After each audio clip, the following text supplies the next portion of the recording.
स्वागत है आप सभी का। मैं हूं आपके साथ अजय और आप देख रहे हैं न्यूज़ 6 इंडिया का डिजिटल प्लेटफॉर्म।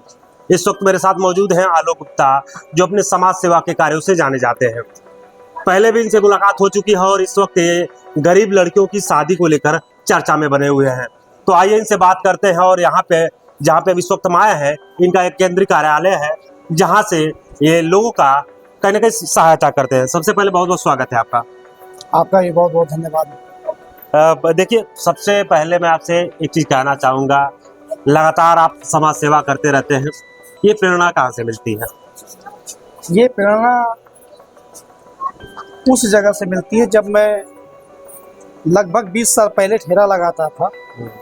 और ठेला लगाते लगाते जब मुझे लगता था कि एक गरीब आदमी की व्यवस्था कैसे बेहतर हो सकती है, उस चीज़ को मैंने बड़ी गंभीरता के साथ और उसको अध्ययन भी किया है, उसको झेला भी मैंने। और उसके बाद फिर मैंने मेरे बगल के ही पड़ोसी जो आज इस समय चिल्लूपाड़ क्षेत्र के विधायक हैं, जिनको प्यार से लोग मुक्ति पथ वाले बाबा यानी कि राजेश त्रिपाठी बोलते हैं, उन्होंने अपने जीवन में एक काम इतना शानदार किया है कि चिल्लूपाड़ क्षेत्र में एक एक रुपये को लेकर के उन्होंने मुक्ति पथ जैसा स्वर्ग बनाया। फिर मैंने सोचा कि अगर एक एक रुपया लेकर के मुक्ति पथ जैसा स्वर्ग चिल्लूपाड़ क्षेत्र में बनवाया जा सकता है, तो फिर एक समूह बना करके, एक संगठन बना करके, मानव शिक्षा सेवा संस्थान के नाम से लोगों को जोड़ करके, क्यों ना अगर हम 3-3 रुपये का सहयोग लोगों से लेना चालू करें, लोगों को जोड़ना चालू करें, तो एक तरफ 3-3 रुपये का सहयोग मिलता रहेगा और उसके बाद हम लोगों को एक बड़े समूह के रूप में जोड़ करके और फिर धीरे धीरे लोगों की सेवा भी हम कर सकेंगे। और आप देख सकते हैं तमाम माताएं बहनें यहाँ पे हैं जो मानव शिक्षा सेवा संस्थान में अलग अलग रूपों में जुड़ी हुई हैं और जुड़ी भी हैं, सहयोग देती भी हैं, सहयोग लेती भी हैं, आशीर्वाद देती हैं, आशीर्वाद लेती हैं। दुआओं में सभी लोग उसको हमेशा याद रखते हैं। और फिर उनके 3-3 रुपये के दिए हुए सहयोग से अनेकों प्रकार से अलग अलग रूपों में लोगों का सहयोग निरंतर चलता रहता है। यही कारण है कि आज मानव शिक्षा सेवा संस्थान कहीं ना कहीं एक बेहतर दिशा में काम कर रही है और लोगों को अपने साथ जोड़ने में सफल है। अच्छा, देखा जाए मानव सेवा शिक्षा संस्थान जो आपका है, ये आज तक इसमें कितने लोग जुड़ चुके हैं आपसे और कब से ये चल रहा है? हजारों से ऊपर की संख्या है। और मैं कह सकता हूँ कि कहीं ना कहीं लोगों का जो है विश्वास जो है मेरे प्रति बेहतर है, तभी तो लोग हजारों की संख्या में आज जुड़े हुए हैं। तो हजारों की संख्या में, हजारों से अधिक लोगों की संख्या में इस समय मानव शिक्षा सेवा संस्थान से लोग जुड़े हुए हैं। मैं बोलूँगा कैमरा थोड़ा चारों तरफ दिखाते रहे किस तरीके से यहाँ पे जो लड़कियों की सेवा के लिए और जो शादियों के लिए चीज़ें आई है। गरीब लड़कियों की शादी की बात करें तो परिवार आज के समय में शादी को लेकर काफ़ी चिंतित रहता है और आप गरीब असहाय लड़कियों की शादी करवा रहे हैं, ये ख्याल कहाँ से आया आपका? ख्याल मैं कहा तो कि एक एक रुपये का सहयोग लेकर के मुक्ति पथ जैसा स्वर्ग बनाया जा सकता है, तो वहीं से एक ख्याल उत्पन्न हुआ और वहीं से एक ख्याल मेरे दिल में आया। क्योंकि 3 रुपये का सहयोग ऐसा है कि ऐसा नहीं कि किसी से लिया नहीं जा सकता है और ऐसा नहीं कि कोई दे नहीं सकता है। जी जी। गरीब से गरीब आदमी भी 3 रुपये की बचत कर सकता है और अमीर से अमीर आदमी की तो बातें छोड़ दीजिए, वो तो पता नहीं कितना बचत करता है। मानव शिक्षा सेवा संस्थान कहती है कि आप इसके संस्था के सदस्य बनिए और आप 3-3 रुपये की बचत करेंगे तो निश्चित रूप से आपके हर रूप में आपके साथ काम करेंगे। जो अभी आपने ये सामान आप देख रहे हैं, जी जी जी, ये सामान सहयोग में देने के लिए नहीं है, ये सामान तो उन परिवारों के लिए है जो 3-3 रुपये की बचत करता है। अच्छा। आज जब कभी भी शादी विवाह पड़े ये सामान लेके जाए और उसको जब पैसा देने की बात आए फिर वही 3-3 रुपया करके मुझे वापस करते हैं। तो एक तरफ अगर आपको 10-20 हज़ार, 25 हज़ार, 50 हज़ार का सामान की जरूरत है, आप बचत करते रहिए, बचत करते रहिए। जब आपकी जरूरत है सारा सामान लेके चले जाइए। गरीब आदमी के घर में बिटिया की शादी होती है तो सोच में पड़ जाता है कि हम व्यवस्था कहाँ से करें, लेकिन वही गरीब आदमी को हम ये भी समझाते हैं, सिखाते हैं कि आप जो आपका फालतू खर्च होता है उससे आपको बचत करनी है। आप 12 रुपये का गुटखा को भी बचत कर सकते हैं, 15 रुपये का सिगरेट पीना छोड़ सकते हैं या 65 रुपये का बंटी बबली भी पीना छोड़ सकते हैं। और अगर ये सारा काम आप कर सकते हैं तो मानव शिक्षा सेवा संस्थान से जुड़ भी सकते हैं।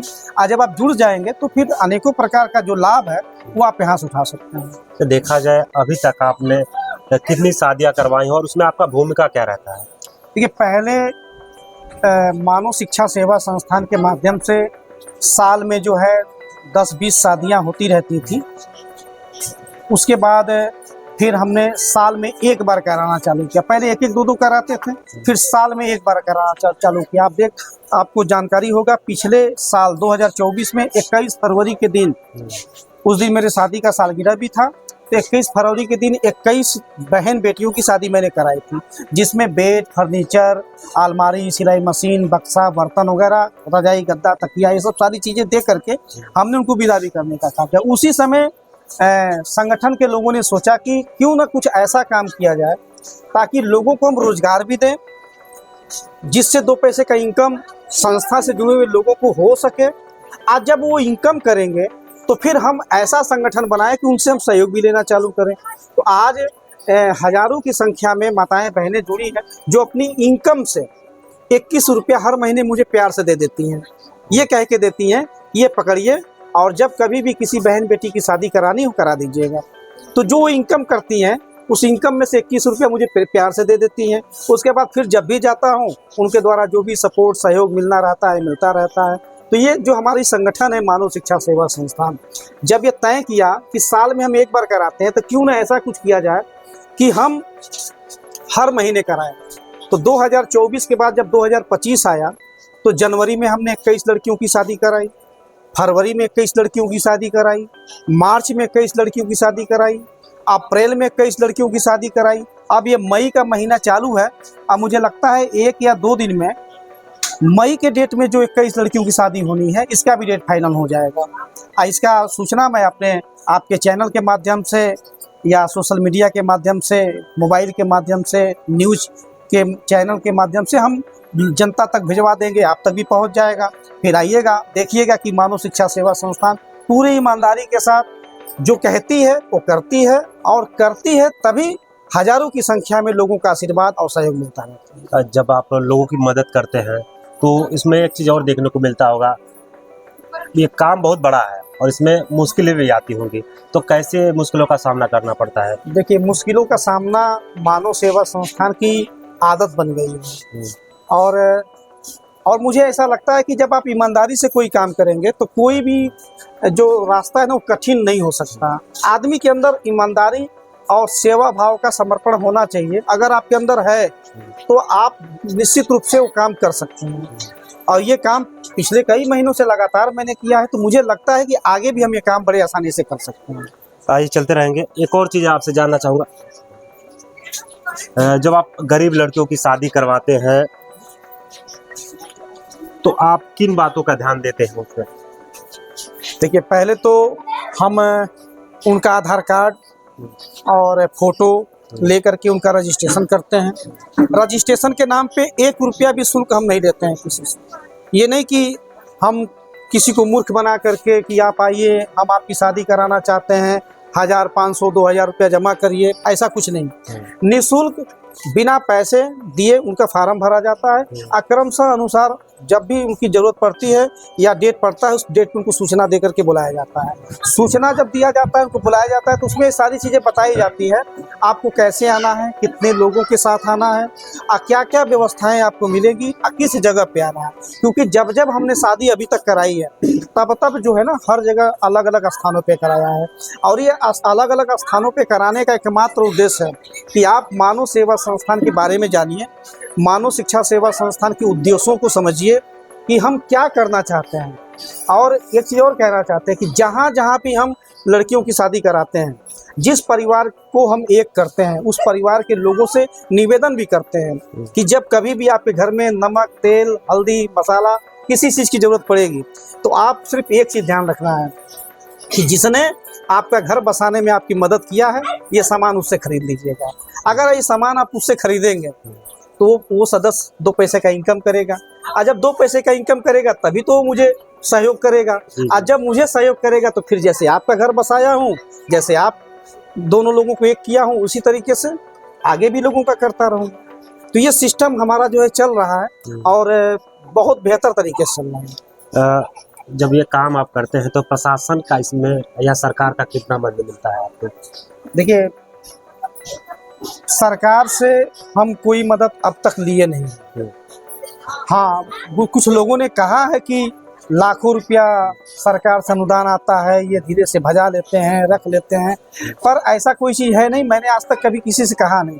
हाँ, शासन के लोगों से मैंने मदद मांगी है। मैंने मदद ये मांगी है कि यदि हमारे क्षेत्र के विधायक, हमारे क्षेत्र के सांसद, हमारे क्षेत्र के मंत्री या कानून व्यवस्था में कोई अधिकारी अगर आते हैं तो ये ऊपर के लोगों तक ये खबर जाती है। 10 लोग थोड़ा आकर्षक का केंद्र रहता है, 10 लोग देखते हैं, समझते हैं कि भाई कौन आया है यहाँ पे, और ये सिर्फ इसलिए करते हैं ताकि हमारा भी प्रचार हो सके, लोग हमको जाने समझें। और समाज सेवा के रूप में कोई भी इंसान काम करता है तो निश्चित रूप से वो नाम का भूखा होता है।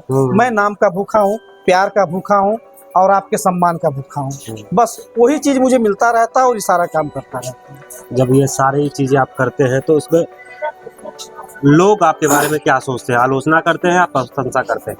क्योंकि जब आप अच्छा काम करेंगे तो लोग तरह तरह की बातें करते हैं, इसमें क्या देखने को मिलता है? देखिए, कुछ लोगों को छोड़ दिया कर भाई, समाज में अलग अलग विचारधारा के लोग हैं, अलग अलग दल के लोग हैं, अलग अलग दिमाग के लोग हैं। तो कौन क्या सोचता है मुझे नहीं पता, पर मैं इतना जरूर जानता हूँ कि अगर जनता मेरे बारे में अच्छा नहीं सोचती तो आज मेरे साथ हजारों की संख्या में माताएं बहनें नहीं जुड़ी होती। तो आज पूरी तरीके से क्या जाता है, साफ छवि लेकर के इस दामन पे दाग नहीं लगने दिया है अभी तक। 20 सालों से लगातार जनता के बीच में बना हूँ और 20 सालों से जो काम किया है मुझे नहीं लगता है कि कोई और किया होगा इस तरीके का। हाँ, अगर कोई कर सकता है तो मैं उनका स्वागत करता हूँ और मैं चाहता हूँ कि भैया, अगर मैं किसी का 50 रुपया के रूप में मदद करता हूँ सामान दे करके, आप 60 रुपये की मदद कर दीजिए, आप 40 रुपये की कर दीजिए, 5 रुपये का करिए, लेकिन आप भी करिए। ये सबसे मैं कहता हूँ कि मेरा किसी से कोई मतलब ऐसा नहीं है कि हम किसी को हीन भावना से देखते हैं या किसी के बारे में गलत सोचते हैं। मैं तो ये चाहता हूँ कि भैया, अगर मैं मदद कर रहा हूँ, आप भी कुछ सहयोग करिए, आप भी मदद करिए। समाज में इंसान बन के जिंदा हुए हैं, पैदा हुए हैं, तो इंसान बन के काम करिए और जनता के बीच में रहिए। अभी तक आपने बहुत सारे सिचुएशन देखे होंगे, तो कभी आपकी ज़िंदगी में कुछ ऐसा पल आया जहाँ पे आप भावुक हुए हैं और उसको हमेशा आप याद करेंगे? भावुक तो जब 21 बहन बेटियों की शादी मैंने कराई है, और उस समय जब वो सिंदूर लगाया जाता है, गले में मंगलसूत्र पहनाया जाता है, तो चूँकि मेरी तो एक ही लड़की थी है, तो एक ही लड़की थी इसलिए कहा हूँ कि उसकी शादी मैंने कर दिया।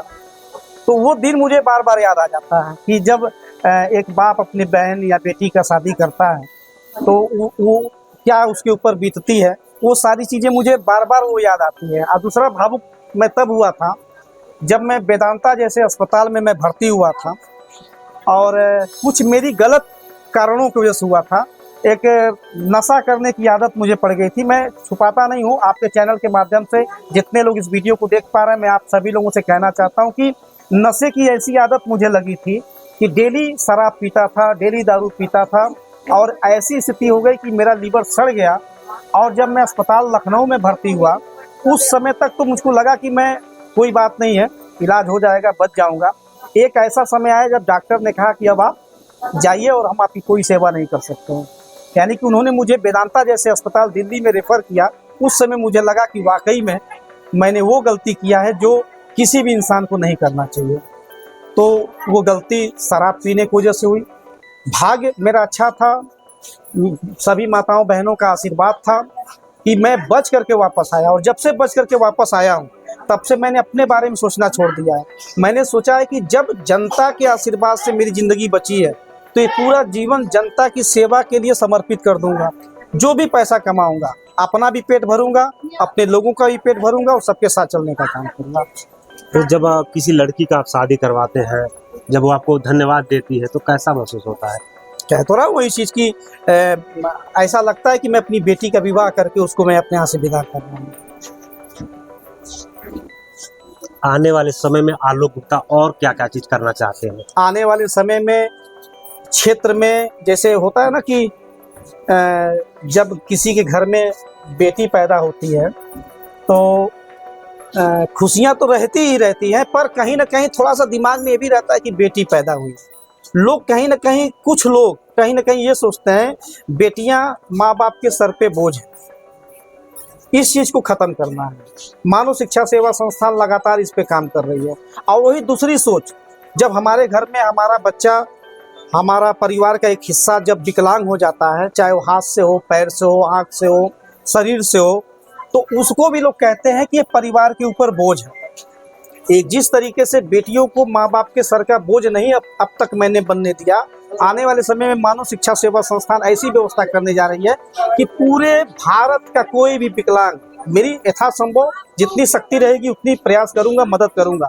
ऐसी व्यवस्था बनाऊंगा कि हर विकलांग, जो दोनों पैर से भी अगर विकलांग होगा ना, वो भी अपने घर में 10,000 रुपये कमा के देगा। यानी कि विकलांग आदमी भी अपने परिवार का भरण पोषण कर सकता है। उस दिशा में मानव सेवा संस्थान काम कर रही है। आइए मैं करके दिखाऊंगा। ये बहुत ही बड़ी बात आपने कही। एक आखिरी सवाल आपसे लेना चाहूँगा, जो युवा समाज सेवा में आना चाहते हैं उनको आप क्या संदेश देना चाहेंगे? जो युवा समाज सेवा में आना चाहते हैं उनके लिए मानव शिक्षा सेवा संस्थान का दरवाज़ा हमेशा हमेशा और हमेशा खुला है, खुला रहेगा। हाँ, ये चीज़ करिएगा कि अगर कहीं भी मेरे किसी भी युवा दोस्त को अगर ये वीडियो देख रहे हैं, उनसे पहला लाइन सिर्फ एक चीज़, नशे से दूर होइएगा। क्योंकि नशा एक ऐसा चीज़ है जो जीवन को नाश भी करती है, परिवार के सुख चैन को बर्बाद कर देती है, और एक दिन ऐसा वक्त आता है कि युवा भी उसके चक्कर में बर्बाद होते हैं। तो इस चीज़ से बचिए, कुछ अच्छा सोचिए, अच्छा करिए और मानव शिक्षा सेवा संस्थान के सदस्य बनिए। और आइए चलते हैं समाज में एक नई दिशा, नए उड़ान के तहत लोगों की मदद करते हैं। बहुत बहुत धन्यवाद आपका, आपने हमको समय दिया। और मैं आपको बता दूं, ये थे आलोक गुप्ता, जिनके द्वारा आज तक जिस तरीके से लड़कियों की शादियां करवाई जा रही हैं, ये इस क्षेत्र में एक चर्चा का विषय बना है। और कहीं ना कहीं लोग इनसे एक प्रेरणा भी ले रहे हैं और एक चीज़ कह रहे हैं कि ऐसे लोग ही हैं जो हमारे देश में गरीबों की सहायता करने के लिए आते हैं। आपको आलोक गुप्ता के इन कार्यों को देखकर क्या लगता है, अपनी राय कमेंट बॉक्स में साझा करिएगा। बहुत जल्द आपसे मुलाकात होगी एक नए वीडियो में।